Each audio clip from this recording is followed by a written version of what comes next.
Hey, How are Ernesto, how are you? you? Fantastic. Very. I'm very good. Very excited by all the stuff we're going to do today. It's a brand new show for us. Our weekend Disruptors Clinic. How do you feel? For you, it's so early in the morning. You've not had a chance to do anything. You just literally get out of bed, walk into your office, and my face is waiting for you. In a weird way of announcing Yeah, it. it was an easy morning. I didn't really stress that much because, of course, I mean it's supposed to be weekend, which we do not know if it is weekend or if it is. I don't know anymore. It's strange, isn't it? It's nominally the weekend, and Saturday. Normally on Saturdays, I'm training people to do public speaking. So at 9 o'clock, I've got a room full of people, and by the time it gets to like late afternoon, we're done for that episode. And so it's weird to wake up on a Saturday feeling like it's a Saturday, but knowing outside is the same day as every other day. So I took the dogs for a walk, and it's not the same thing walking with dogs when you got a face mask on and rubber gloves, because it just feels like after some nuclear war, you with dogs. But it's not. The world is actually cleaner and brighter, and there's no smog or fog anywhere. So it should have been a wonderful experience. It just felt sweaty when I get back. I take off these rubber gloves and chuck them in the bin. But that's the nature of what we've got right now. And it was just occurring to me. Have you seen that now? Some people, what they do is they go to the supermarket with those rubber gloves, and then they throw them in the floor next to where they actually leave the shopping carts. I mean, what do they think? What are these people thinking? If they are going to, I mean, the people which are going to be, the people that work on the supermarkets, that they're going to just simply collect all those disgusting gloves that you don't know what the hell they have. I mean, it is just terrible. Sometimes, I mean, I'm really amazed about how crazy the human race is. But anyway, I mean, I don't want to get into that discussion. That's not something I've experienced before. Certainly in Dubai, that's not the case. And I'll tell you why it's not the case, because why would you take off your gloves before you get home? That's the whole point. You never know what you're going to bump into or get into connection with. You're still going to carry your bags into the house. Then when you're in, if you want to disinfect everything, after that, take your gloves off. That's correct. Anyway, let's just get started with today's clinic, which we decided to call it the Disruptors Clinic. And I think it's a good idea to actually have episodes like this, because we have to start adapting to all the disruption which is happening. But possibly you can explain a little bit the concept behind the Disruptors Clinic. Yeah, we'll do. The whole point was that we get so many inquiries from people, business-wise, and people watching the show, and just in the comment sections, asking things as we're going. And we cover so much content during the week, we can't address everything because the show is almost an hour long anyway. And to address all the questions makes it like an hour and a half, and we'll never get out of here. So it made sense to look at the weekends when people are slightly more laid back and say, you know what we can do? Let's do something specific for getting those questions out of the way. So I decided to make a specific Disruptors Clinic. Now, the reason for a disruption is because that's exactly what people have to do to be successful nowadays. The world itself, the way it used to be, is certainly not going to be the case. You have to reinvent the wheel, reinvent yourself, reinvent your mindset, and then address it to the world and the way that's going to be. What we left before we went indoors is not going to be the same afterwards. And anybody deluding themselves and thinking it is really deluding themselves. Some jobs are going to be the same, but everything will have a different spin on it. But many jobs won't exist and won't have an interest. Certainly the events industry, the service industry are going to have to be very different if they want to make the same kind of money that they made before. So disruption is probably going to be the most important thing that you can learn from the show on an ongoing basis. That is correct. And right now, what we are starting as of Monday is a series called Leverage, because I think there's several things that we need to leverage and that we can leverage. And by the way, what do you think of our new intro for the Leverage series? I love it. I think Mr. Ernesto has been working very hard on his laptop to produce something very different. But isn't it amazing that when we first started, you put together the intro, which is all the zooming colors, and we didn't really have a lot, and you and I sat in the desert. Now, almost 40 episodes later, or whatever it is, 37 as of today. we've got so much content, we have to cut it right down, because we've done so many things, talked to so many people, covered so many subjects, and got people from literally, if somebody was to watch them back to back, which I wouldn't advise because it'll take you about as long as we've been in here. But if you watch them back to back, you'll see us going from what's just happened to pretty much have a very strong spin on where the world is going to be. And so we've been on a journey, and anybody who's stuck with us all this time, and it's great to see new people joining us as well, will be on that journey until we all get out the other side and go straight into business. Yeah.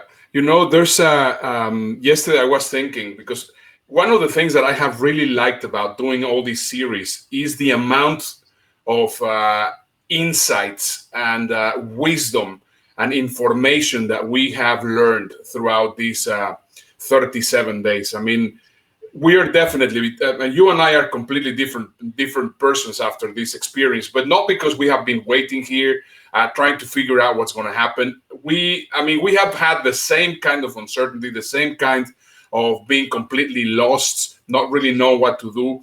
But because, of course, the support that we have been providing each other, the support that we have been providing for people, the research that we have been forced ourselves to do so that we will be able to bring valuable information to the community, we feel very confident of how things are going to be working, and it is scary. I mean, I have to tell you, it's not very nice. Yesterday, I was reading that Mexico has been now issued another 30 days of quarantine, so that means that they're going to go to May 30th. Now, this is an interesting thing. Remember, they didn't want to start. They were the ones that were having all these parties in the spring break and whatever. They started late, but now it's been extended. For you, it's been a little bit open, but also for Spain, for Italy, New York is complete. So I honestly don't think that we're going to be we're not going to be in the clear for the next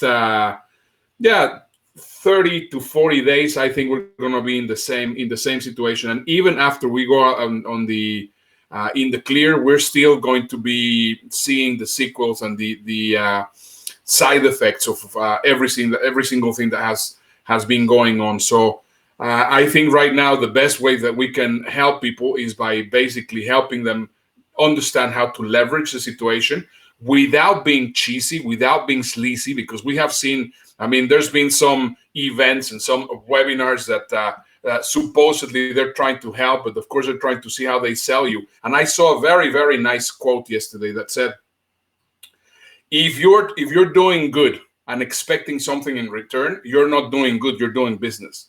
And that's exactly what it is. So right now, what we need to help people understand how this is going to work, how this economy is now going to be working. And yes, the idea is, of course, we're still going to be needing some people to help each other and some people but we have to figure out how to monetize all this stuff. But, it's just something that we really have to start working on. I agree with you. And leverage is a key element, because it's not just clear reinvention. It really. We lost you, Dave. And looking at what you can connect to. Have I gone again? No, now you're back. Okay, I'll come back. No, you're back. You're back. You're okay. Let me just give you 2 seconds. All right, okay, because I was going to open my door a little bit more. I try and keep the noise down because, of course, you've got your family in the house. But I'm going to open the door slightly. Give me 2 seconds to do this, because then I'll be able to get more Wi-Fi into my office. I don't understand that. So anyway, we are one of the skills that I was yesterday thinking about. So this is what happens with me. I start going into one direction, but then suddenly, I forgot to actually tell you where I was going to be, what I was going to be telling you. So I discovered yesterday. I'm aware of that. Yeah, as you saw, yes, the video that I made for yesterday. For our new intro for this week, it took me about 1.5 hours to get that done. Why? Because of course I had all the footage there and everything was there, but I was just thinking to myself, in this day and age, the most leveraging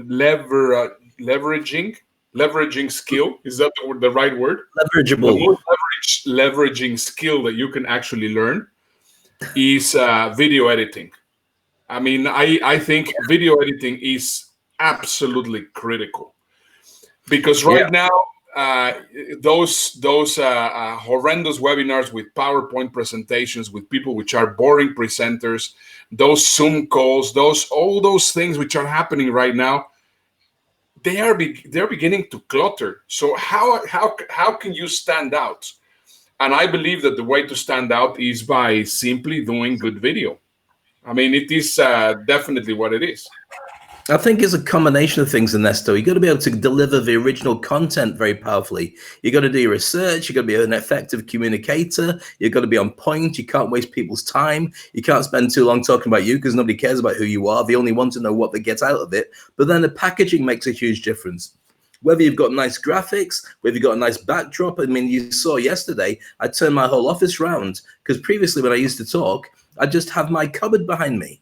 I've had to move everything and tidy it all up because I wanted it to be more effective. Why? Because it didn't matter before, but it does now. This is very likely to be the place where I do my speaking events from in the near to far future. And so I think it's a combination of things. I would say that it's a digital stagecraft that we're talking about. It's not even just stagecraft. That was a nice way of summarizing your ability to go on stage, work an audience, speak effectively, and get the desired results, whether you're trying to sell something or just trying to get people to feel differently at the end of it. But I think you have to think of it now in digital terms. I think you have to also look at the areas that people are going to be judging you on. Yeah. I'll be judged by the look of this. I think that's another word that we have to coin, or actually that got coined today. So what time is it today? Today is the 25th of April, 2020. It is 12:15, and Dave just coined the term digital stagecraft. I love it. I think that's about right. We have really coined a number of different terms and different words here throughout this session. So yeah, I think it's great. I mean, I think it's absolutely critical. The most important thing is also storytelling. So digital storytelling, digital stagecraft, I think is just absolutely critical. Hey, let's get started with some of the questions that we have received. Yep. I mean, I have here. Let me just go into all the questions that they've been sending here through WhatsApp. Okay. Do you want me to start? Sure. Well, let's. I've got one here from Carl from Abu Dhabi, which is in the UAE, which is close to home. Of course, I don't know where everybody is, but I know they're safely in their homes. And it says, now that many countries are easing down the quarantine laws, businesses will start moving again. But what do you suggest is the best way to open your business again once people start talking and acting as per normal? And I'm going to throw it at you, Ernesto, because that's a really horrible thing to do. So what do you think is the best policy for opening up your business? Tell us now, Mr. Expert. Go on. Like a deer in the headlights. Carl, I think you stumped me on this question, because it's something that I think we all trying to figure out. So yeah, I mean, it's very difficult to see. I mean, what we have been recommending everybody is to make sure that they have had a presence. But now I think, as our friend Pete Garcia will say, we have to prepare to unmask, even though that we're not going to be unmasking. We have to prepare to unmask. So I honestly don't have a right answer for you. Do you have an answer? I mean, for that, what is your take? I mean, my take is the same. I'm glad you're not advising me on that particular answer, Ernesto, but I'm surprised. But I think here's what you have to do. You have to keep an ear to the ground on a number of different things. First of all, what is your business and what is your brand and what was your perception and what were your contacts before you started? And also, if you're not a one-person band and you've got a team, what do they think? Get everybody in and chat to them. Find out how things are running. Do a lot of research. Find out if your existing clients still want to continue that contract that they were working with you on, because what you supply may well be different, and the actual chain of supply that you used might be different. Because if you're relying on everybody to do what they've always done, and you find that a couple of those pieces, those chains, have gone missing because they've gone bankrupt or closed their business, or they found that they got no supply, like in, for instance, logistics and airlines may be different, then what you have to do is say, what can I do with what I have? And you may well find that once you've done your research, what comes to the fore is something that you didn't experience before. Let's take an example. Hotels are going to have the hardest job ever getting people to come in. I mean, they can clean, they always clean and all the rest of it, but the idea of socializing away from home is something that's going to be a very hard sell. So what can they rely on? Well, one thing they do have in spades is tons of restaurants and tons of chefs and tons of staff that can prepare. They could open their very own restaurants to the world, so to the region, and as a hotel, you could have dining. Now they can provide music. Maybe every restaurant, just like the bars are starting to do, can send you food. You can eat it at home. They'll have cameras and they'll have staff and they'll have musicians or whatever they normally had, maybe even a live cooking station for you to keep you company as you eat at home. Maybe the chef is mic'd up so they can talk to you, or you have a host who's doing something with it. I think there's going to be a different spin on the way that we do stuff, but you have to accept that people are more likely to be in their home, and therefore you have to go to them. You have to embrace digital. I think we're going to see 4G and 5G just completely dominating. 5G will come in faster than you think, purely because the way that we're communicating right now is going to be in effect. We wanted to do this. When was it we going to do our podcast 3 years ago? But we kept breaking up. 4 years ago. I don't remember exactly. But when we were doing it, sometimes the connection was a bit ropey, and we knew it was going to be a challenge to be able to talk like that. Now to do a podcast would be super easy.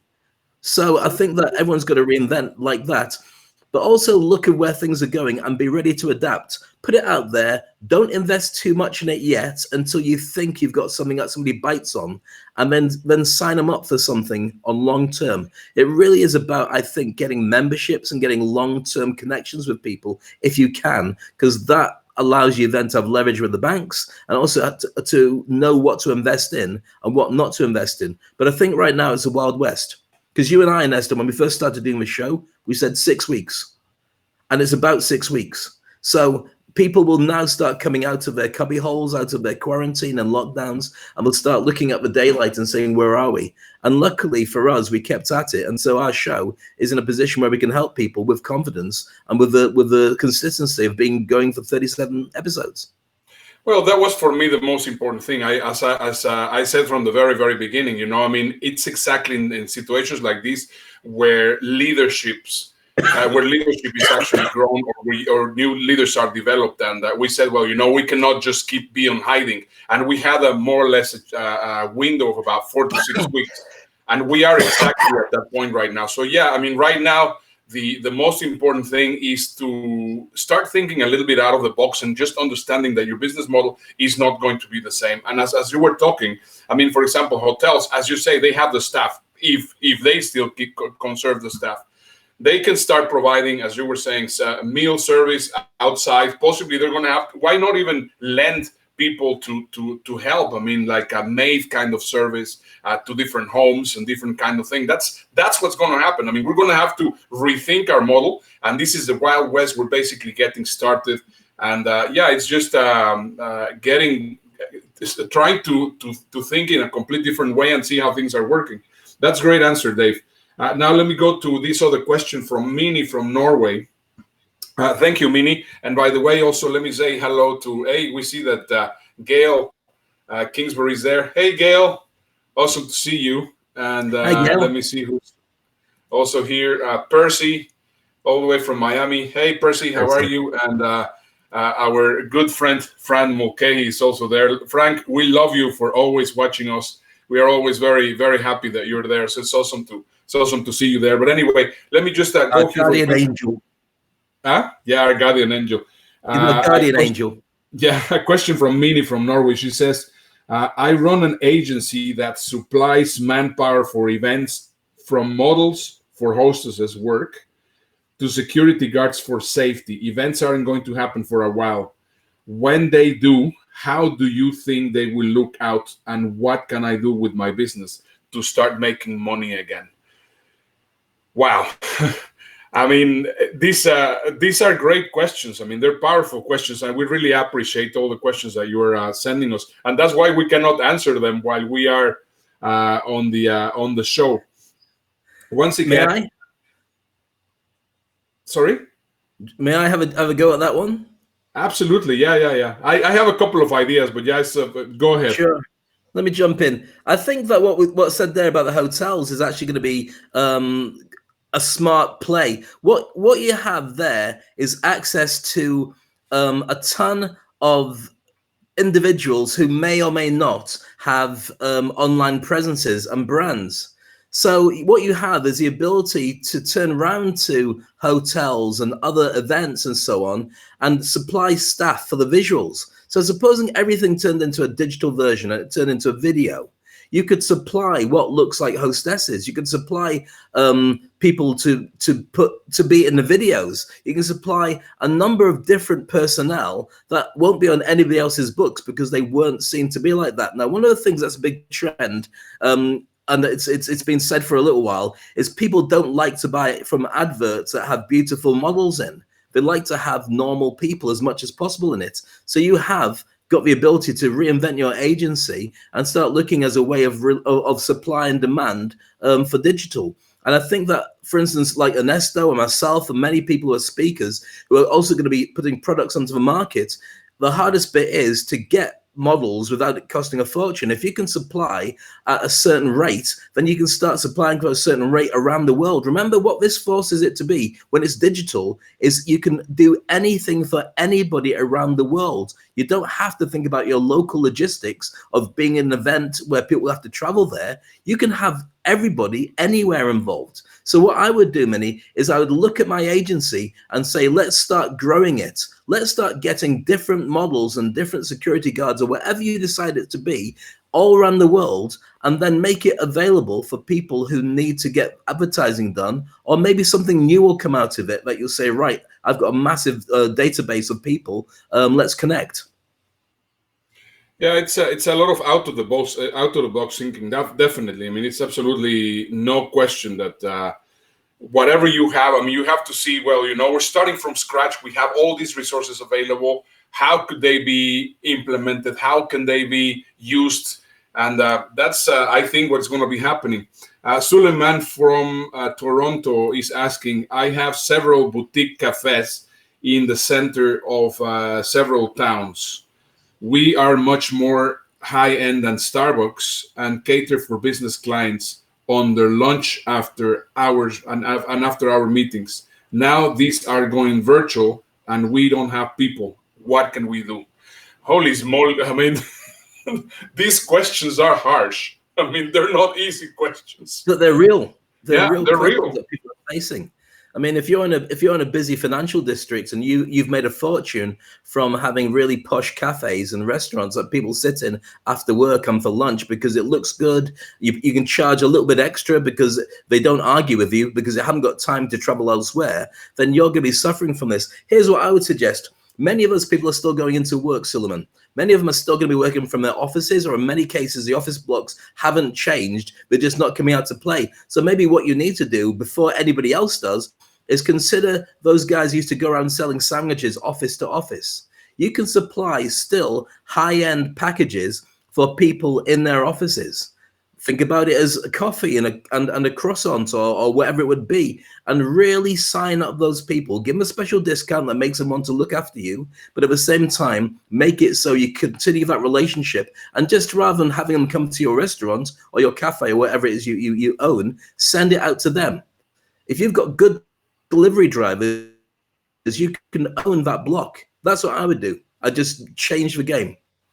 Yeah, what's going. I mean, once again, I can understand and I can feel the pain from Suleiman there in Toronto because, as we were saying a couple of days ago, right now 3M and a number of different multinational companies are going to get rid of about 1 million square meters of office space, which means that they're going to be sending people to work at home. Now, this is something very important that you guys need to consider and think about, because what's going to happen is you're going to go back and start working at home, and you're going to get paid the same, possibly a tiny little bit more.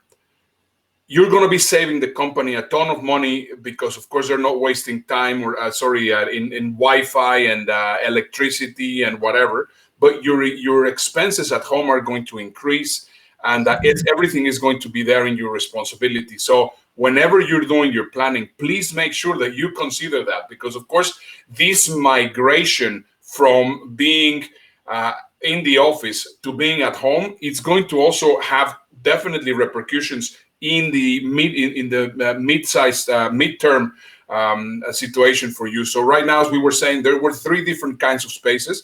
We first have the office space, then we have the leisure space, and then we have the home space, and now everything has been clogged into one. So those are things that you need to take into consideration. Colin from Scotland is asking, when do you think that we will be able to go on a holiday again and actually enjoy it like before? This is your question, Ernesto. That's very, Absolutely, very Ernesto. That is as the 247th most traveled man on the planet, and I don't see any reason that's ever going to change now because nobody's moving. The record is doesn't safe. Move anymore. So please, expert. Yeah, well, you know that the travel industry has also been hit tremendously, and I believe there's going to be several waves to what's going to be happening. I think that we're going to come back, and in fact, on Monday we're going to be showing an incredible video of an airport somewhere in the Mojave Desert in Arizona that has over 450 aircraft parked.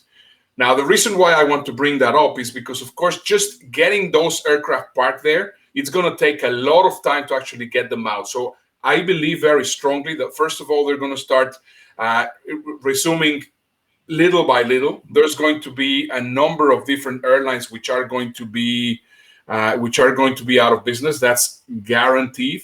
I think that because of the very low price in oil, tickets are going to go down, and I think one of the first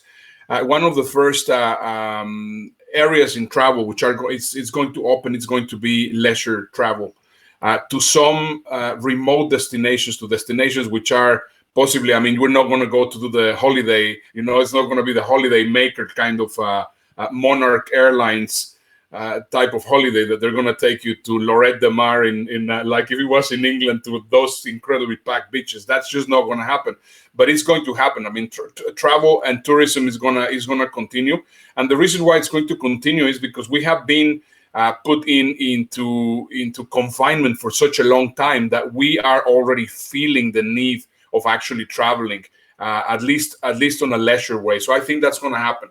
The one which is going to suffer a lot more is going to be the business travel area, because of course more and more people are understanding that it is better to do business over the phone. So I think those things are going to change. I would not be surprised if first class travel and business class travel also take a big hit and they actually end up disappearing altogether, which I think it will be a good thing. And I think also what's going to happen is that, what we used to consider, we're going to go on vacation, we're going to go on a holiday for how it was in the past. It's not going to happen. It's not going to happen for a while, but there's going to be an alternative. There's going to be alternative ways of doing it. But of course, I mean, travel is not going to, and once again, I believe that tourism is going to get started prior than business travel. That's my take, and that's what I think, because it's just by simply reading and understanding the feeling from the people. Yeah, I think that's a great answer. I would add to that, I think a lot more people are not going to get on planes because they're so potentially dangerous without the vaccine. I think there's going to be a lot more weekend aways and away days in your own country. So people are going to investigate the beautiful places that just seem so close to them they couldn't be bothered to go to. I think that the relationship that people had with their own country will alter, because it's always about taking a vacation to get away. I think you'll find that also people will look at the response to the coronavirus to see which countries you wanted to go to. Typically, what you'd like to go to is some country that's remote and hasn't got a very strong government in it, not to be horrible about the government, but is unspoiled. They haven't got very big industrial base. They've got lots of nice open areas so you can go and just have an experience that's beautiful in nature. But we often found that many of those places didn't have a response to the virus. And so as a result of that, you don't know if they're going to be safe or not. So there will be, I think, a travel index that shows the countries that dealt with it effectively and the countries that are still potentially an explosive grenade. But I do think that people aren't going to travel for a little while. But what they will want is to use those experiences, the ones that we mentioned with Airbnb, where you want to sit there with the family and say, right, let's pretend that we went out on a safari in Kenya. What would it be like? And you book it and you get somebody to fly a drone, or you do something. And I think really there's going to be a whole lot of experiences from people in the town who've decided to show people what a tour would be like, that they could experience from their own place. And having had a what do you call it, HTC Vive for quite some time, the idea of putting that on and being in Paris or putting it on and going to any place in the world excites me, and I'd happily pay for that program or that experience. So I think we're just going to find a different game, maybe even to the direction where Total Recall allows you to feel you've been on holiday and we just plant the memories, but maybe that's a little bit too far yet. Yeah, well, that would be really great. Hey, by the way, guys, really love your questions. I mean, I think these questions make everybody think, and we're so excited that we get all these really interesting questions. We have another question from Sarah from Germany. She asked, I work for an accountancy firm. Lack of business has meant that the firm is closed, and I am now looking for a new job. Any ideas? Dave? Ernesto, do you want to take that one? Oh my All right, God. I'll take it. I'll happily take this. I'll tell you why I take it. Here's the thing. We're moving into the gig economy. Here's your question, Sarah. Why would you ever want to work for one firm who owns you and has the ability to stop you paying for your livelihood or your family? I don't know if you're married or you got children or anything like that. Why would you want one company to own you like that? What I would suggest you do is work freelance for many companies. Or even better, don't bother working for companies, bypass that, either be an agent for other accountants or go direct to small businesses who can't afford to have an accountant working for them, but would like to have accountancy services at a monthly rate. So you reinvent your offer to the world, go online, make videos, whatever it takes to start creating your brand. And instead of having a job that pays a wage, where you got to put up a load of rubbish from a boss, what you do is you go the other route with customer service, get 10 bosses, individuals who you can create and do the customer service stuff. And therefore, you'll never be left without a job again. And the more that you get people in, the more you can hire the services of other accountants or people maybe that you've worked with who work under you. So if it's massive, rather than saying, oh my goodness, the 9-to-5 job I had is gone, why would you ever want a 9-to-5 ever again? I fully agree. I think it is. So I just froze. You know, for me, the just I haven't been an employee since the year 2001. So that means that 19 years I've been on my own. So of course, thinking like an employee, it's very weird for me. But yeah, I can understand a lot of you guys that still have a job that are actually, oh my goodness, what am I going to do? But in reality, right now, you've been just thrown to the middle of the pool. And right now, you mentioned something, Dave, that I think it's going to change: the gig economy. I think the gig economy, I do not know the terminology right now because I do not know exactly how it is going to be, because right now the gig economy is going to be in a way a little bit different because of course of how everything is, because I think we're going to do one gig here, 1 week there, one thing here, one thing there. But right now also it has to create a little bit more of structure and branding. So it's not going to be only the gig economy, but it's going to be also how am I going to be branded? How am I going to be put together in the market so that people can see what I can do? So I'm not sure how the terminology that would be, but there's going to be a few changes there on the gig economy. So, but I agree with you. What I would say with what you say there, I'll tell you what I would say is a spin. It's going to be the retainer economy. Possibly, so you're on retainer.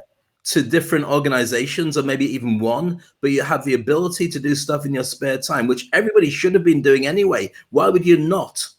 So yeah, I think the gig economy or retainer economy is going to be blending, but we never know. Things might even develop further than that, because you don't have to think necessarily about your local market. Local market will mean nothing. The world market is the one you're going to look at. I think what we'll have is, rather than when we used to go to the third world, the so-called third world, it's not third anymore, to set up factories and get cheap labor. I think what you'll have is more sophisticated practitioners using their ability to travel through digital to those countries to offer infrastructure, digital training, digital accounts, and digital expertise and law and all the rest of it to help those countries grow bigger. And one thing I think we haven't mentioned, and it's to do with the last question about holidays and to do with today's question, this question now about accounts, is I think more people will make a decision about the home they want to live in forever, and they'll choose where they want it to be. If you've got a business that's online, why would you live in a street full of people you don't really like very much? Why not get that wonderful place out in the middle of nowhere? We got a really strong internet connection, lots of space for dogs and horses or whatever it is you want to have, and just make it so that's your home from home and your business home as well. I think there's going to be a lot more people and a real estate market that opens up to supply and look after that new demand. Yeah. Frank is take this time to strategize and become a key person of influence and dominate your space with a strong profile.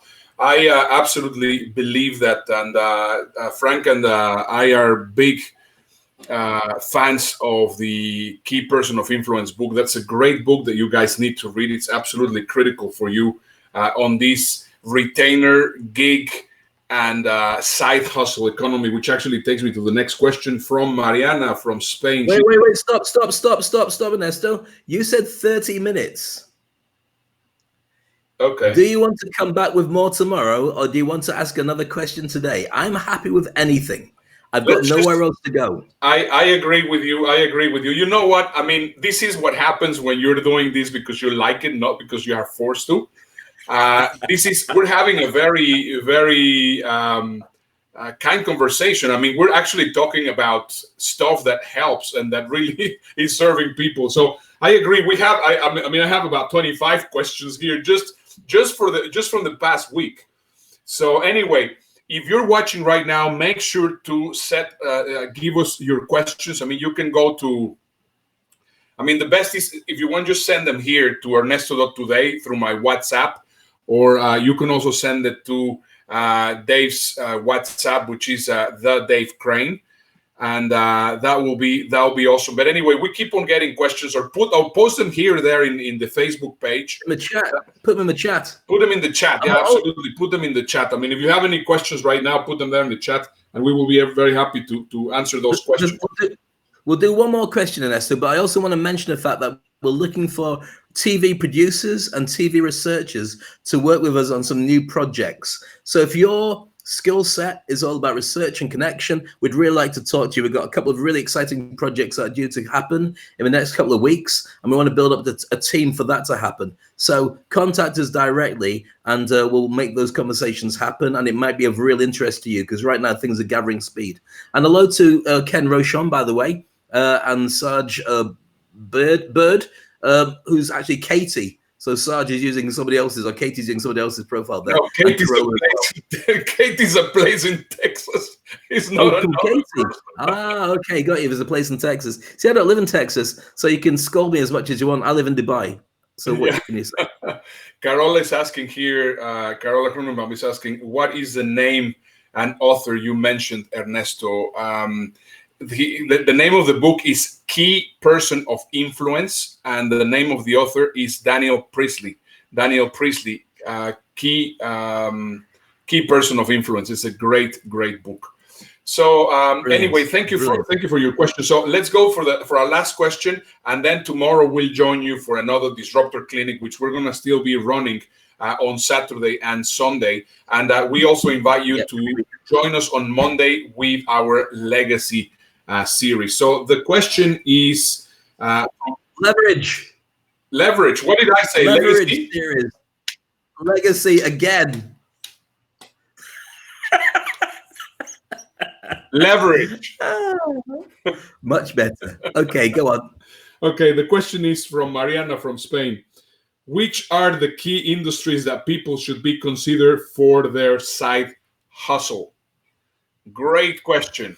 I love it. I have some answers, but I know that you have some answers and that you're eager to No, share them. I'll let you go first, Ernesto, because I've been talking far too much.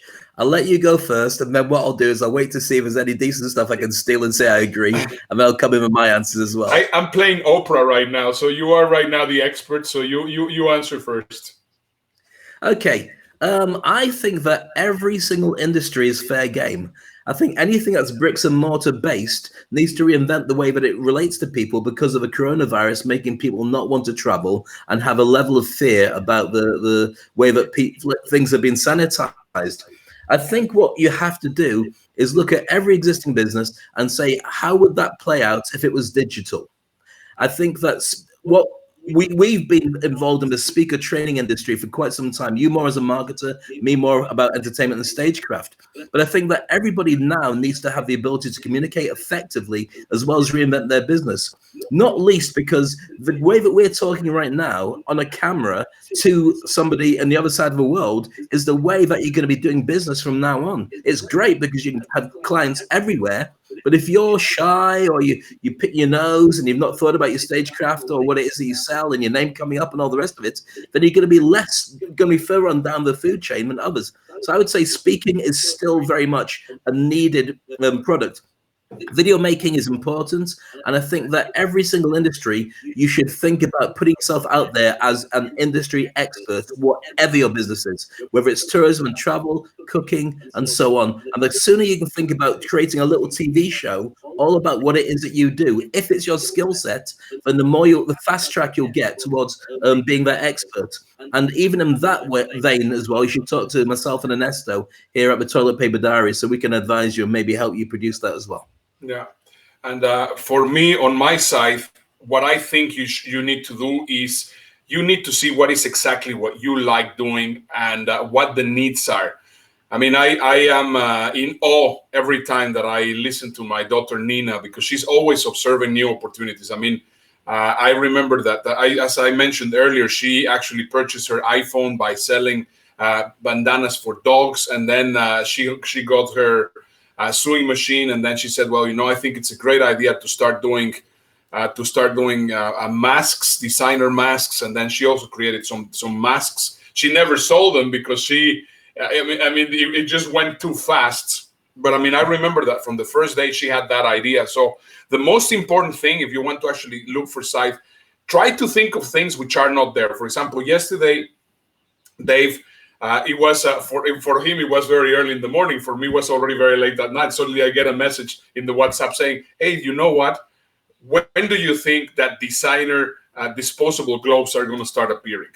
And I said, "That's an interesting idea." So here the point is, try to see what are voids in the market. Try to see what are things that people are needing. I mean, right now, for example, there's people which are charging money for walking people's dogs.